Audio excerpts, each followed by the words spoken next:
This principle states that there are no two fingerprints which are exactly alike. A. Principle of individuality. B. Principle of permanency. C. Principle of infallibility. D. Principle of constancy. Answer: A. Principle of individuality.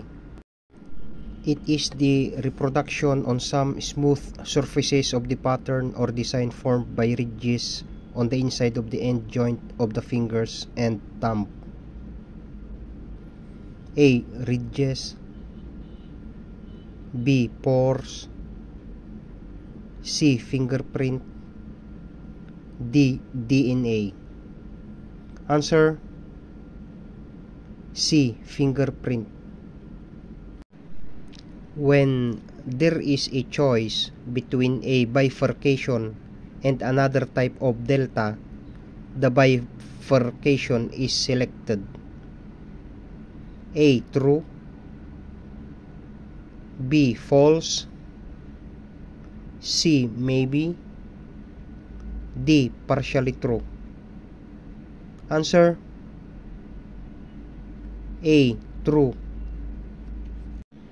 It is the approximate center of a fingerprint pattern usually found in loops and whorls.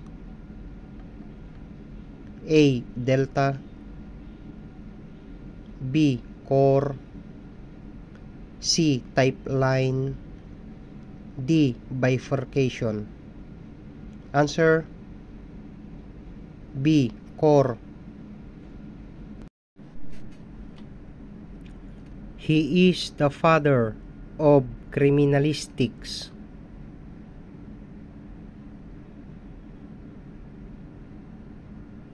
A. Marcello Malpighi.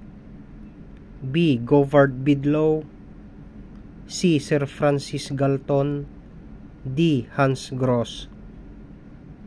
Answer: D. Hans Gross. He described the ridges found on the palmar surface of the hand and the pores which serve as the mouth of the sweat glands.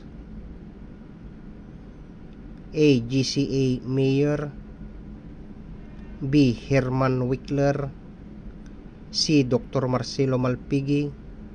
D. Govard Bidlaw. Answer: C. Dr. Marcello Malpighi.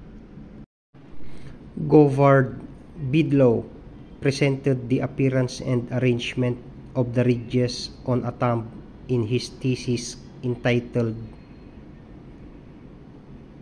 A. The Externotactus. B. Philosophical Transaction. C. Anatomia Humanis Corporis.